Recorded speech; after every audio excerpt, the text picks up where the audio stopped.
Hello, Mr. Man. Yes, little one? Will you tell me a bedtime story? Certainly, my dear.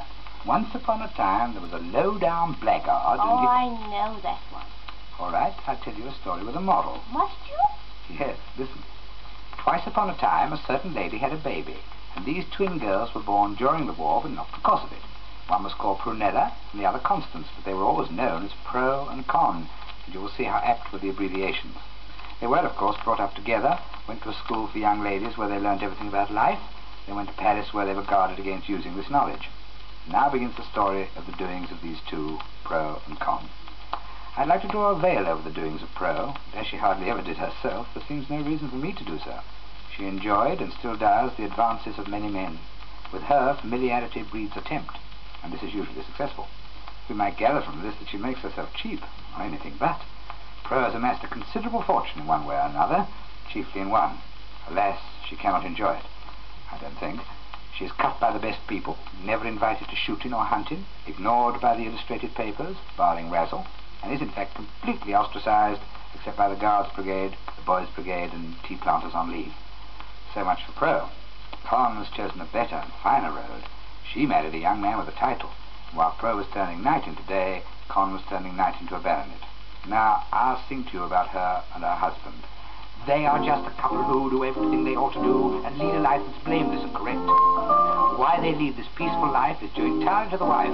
She is the sort of woman we respect. Con's the perfect wife for a man.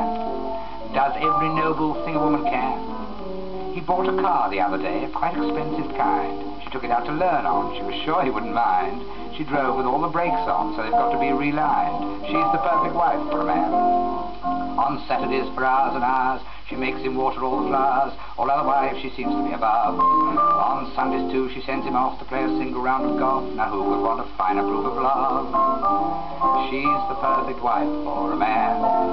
Does every noble thing a woman can. And they sometimes give bridge parties, nothing very grand. She must always be his partner. Well, that we understand. And she bids him up to little slams with nothing in her hand. She's the perfect wife for a man.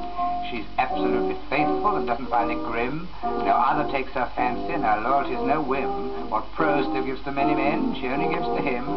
She's the perfect wife for a man.